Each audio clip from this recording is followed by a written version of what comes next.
Hey, what's up, drivers and dreamers? So big news in the Bones family. My middle son, Ryan, just graduated CDL school yesterday. So he is about to begin his life as a professional big rig 18-wheel CDL driver.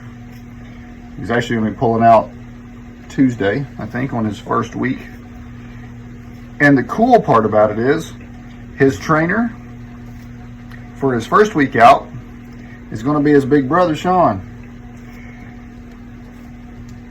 Real blessed to have a family like I do. And then his second week out, I think I'll be able to take him out, which I'm looking forward to, because Ryan's a pretty cool dude. And I'm loving RV life, working on these cowboy style baked potatoes, fried potatoes, sorry. Anyway, so we have purchased 3 trucks now, and I'm in the process of looking for a 4th truck. I've got an 08 Volvo with a 10-speed manual, and the other 2 are 16 and 18 model Volvos with the I-Shift automatic. I'm probably going to buy the 4th one as an automatic as well. Looking at an 18 speed or 18 model. It's 570 something thousand miles on it, so not real bad there. And still got to find the 4th trailer, but it's moving right along. So I'm pulling out Monday morning, headed for California to pick up a trailer we have out there. And I'll be taking one of our new drivers that recently graduated CDL school out for his first week of training, and we'll be picking up a power only unit out of Alabama and putting a load in it, running it out there. You know, the problem is when you're following a specific route, you're never going to make as much money as if you were actually following the money, because we've got to find a load that specifically runs from near here in Tennessee to near Victorville, California, which is where I'm picking up the other trailer. And you know, you kind of got to take whatever's available along that route. But our dispatch guy, James, he's doing a fantastic job. And so my potatoes here, I like to boil them first. I don't like putting a raw potato in the pan and oil. It takes more oil. It takes a while to get them cooked, but if you boil them first and get them where they're just kind of getting soft, then you dump the water off if there's any left, and you add the oil to it. They brown quickly, and I just like the flavor better. All kinds of ingredients, whatever you want. Of course, the base dish is potatoes. You can add any kind of seasonings you want. In this case, it's just a little bit of chicken seasoning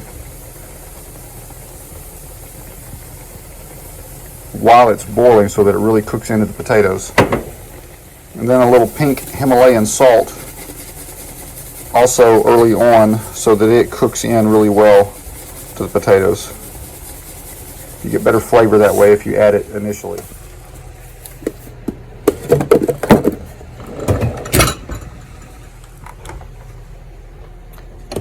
I like capers, just a little bit of flavor, but this you add in late. Don't put this in initially. You'll sprinkle this on top, almost finished, and beware of the juice. It's a bit strong, but if you can get just the little capers out, it adds just a nice little pop of flavor with every few bites. I have an audience, guys. I'm chilling with the girls today. Aren't we? Yep, we're just chilling today, aren't we, girls? Y'all are hoping for some of my breakfast, aren't you? Just as the water's starting to dry out, you add a little bit of oil into the center of it. And it doesn't take a tremendous amount because you've already boiled these potatoes and they're nice and soft. Look at that. See there?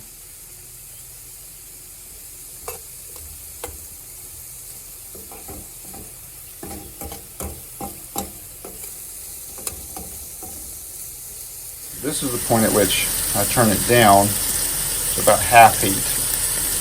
So they're going to do more of a simmer than an actual boil.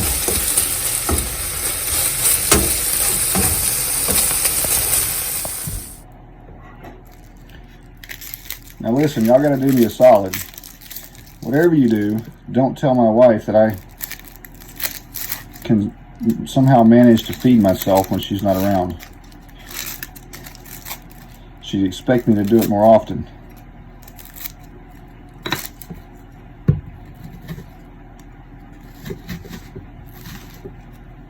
I don't think this knife is made for slicing onions.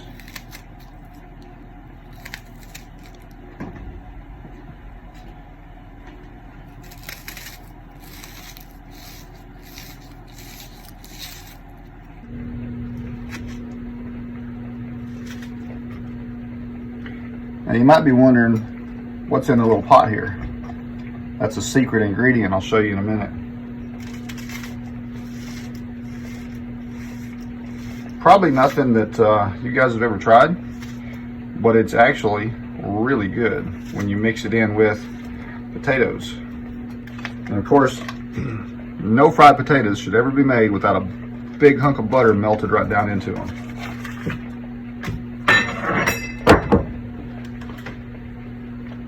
You didn't see that. Add a little bit more oil.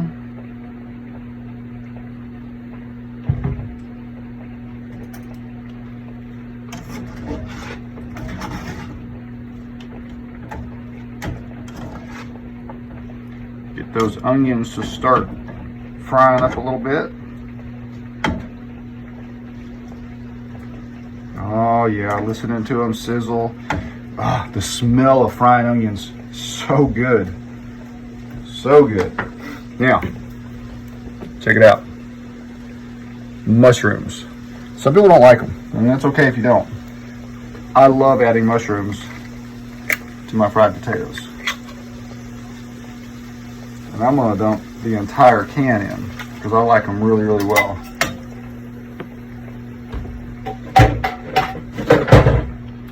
And I gotta keep this secret ingredient mixed up here too. Because it's what's gonna change these fried potatoes to cowboy style, which pretty much means just whatever you got handy you cook in with them.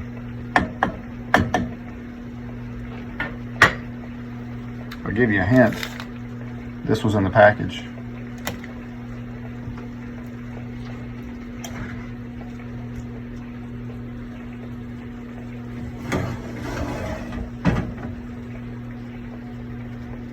Oh, they're starting to look good. Y'all check this out. Look at that.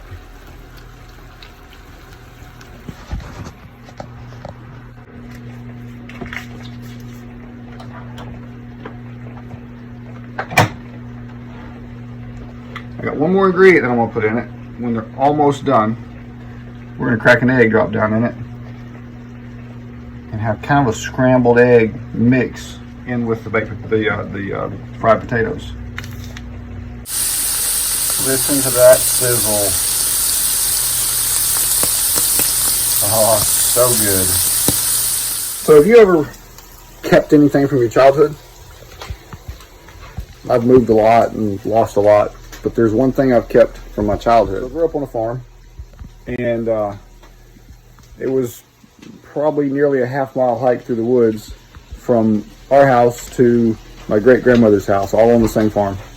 And I don't remember exactly how long it would take, but my mom was reading Little House on the Prairie, the original series print version, to my sister and I when we were like 4, 5, 6 years old. And so it seemed like every couple of weeks we'd hike up to my great-grandmother's house and we would trade the last book in for the next book. So on my 6th birthday, gave me that series of Little House on the Prairie. Now she's passed on now, and this is all I have from her. And as you can see, they are well worn. But a lot of good memories of my mom reading to me as a kid, including that set. So I've had that set right there for about 42 years. As you can tell, it's quite old. But it's kind of neat too. Look at there, they're starting to get golden brown. Oh, that sizzle is so good. So, it's time to add the egg.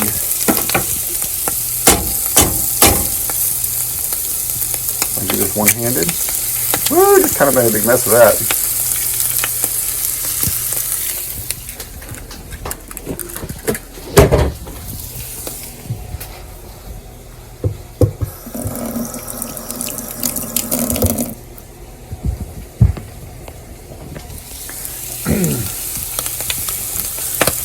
Get it all mixed in good.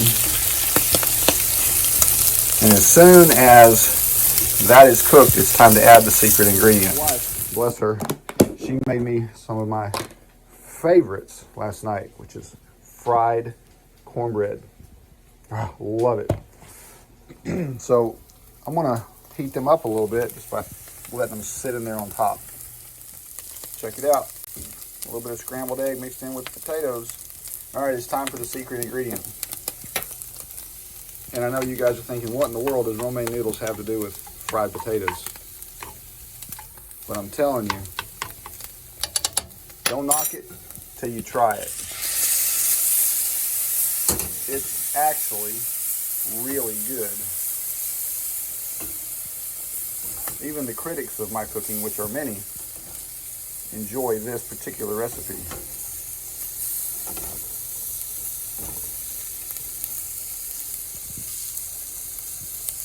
There's a breakfast fit for a working man. All right, and the very last thing we're adding here is the capers. Just to give it that little pop of flavor every few bites. But it's best if you don't cook them in with it, because it can make it a little bit sharp, depending on what you like flavor-wise. Check this out. This little girl is well trained. She is sitting right next to my plate of food, and she knows to keep her nose out of it. But she also knows she's going to get some of it. Aren't you, girl? Well, time for a little bit of The Rookie, which happens to be one of my favorite shows, and these cowboy fried potatoes. I'd offer you some, but, well, you know, technology does have its limits. Most importantly, after a good meal like that, you gotta hide the evidence before my lovely wife gets home, so she doesn't know that I survived on more than just cereal.